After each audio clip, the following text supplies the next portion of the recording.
content and kind of hoping that somebody reaches out to you to engage your services. I like to be strategic and deliberate with what I do. So if you're just putting out content, that's fantastic, but it's not the full picture. One of the first mistakes that could be holding you back and stopping you actually getting traction with that content is that maybe you're connected with the wrong people.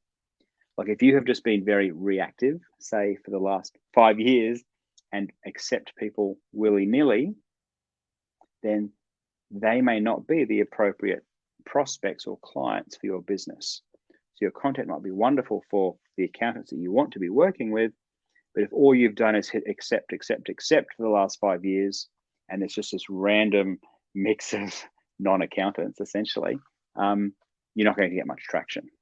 So the other factor that might be holding you back from getting actual commercial results from LinkedIn, if you are just putting out content a few times a week for months on end, is that there's no journey that you're taking people on.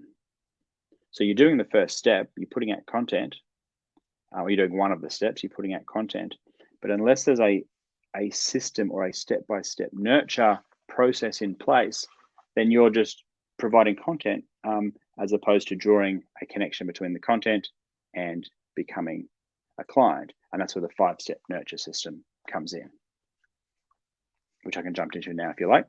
Yeah, I just wanted to recap those two things. So one, you need a strategy. You need to actually sort of a roadmap and a game plan as to how to nurture people and move them through a journey. All right. So just, and you're right, there are a lot of people who put a lot of educational stuff or a lot of industry related content out there, which could be interesting to other people in their industries, but does it really speak to the client? And does it actually address, does it actually help someone solve a problem, right? Because if I'm reading about, I don't know, what's happening in marketing this year, I don't think any of my clients really care, to be honest. Like I think they're more looking for, well, how are you going to solve my problem and get me more leads if that's what they want. All right, let's take us through your 5 steps. Adam, I'm curious to share this with the audience as well. Awesome. All right, so step 1 is literally to connect with the right people. So the flip side of just accepting people willy-nilly is to be deliberate and strategic and to find those Dream 100 prospects and to actually reach out to them and send them a connection request with a note, basically explaining why you're reaching out to them.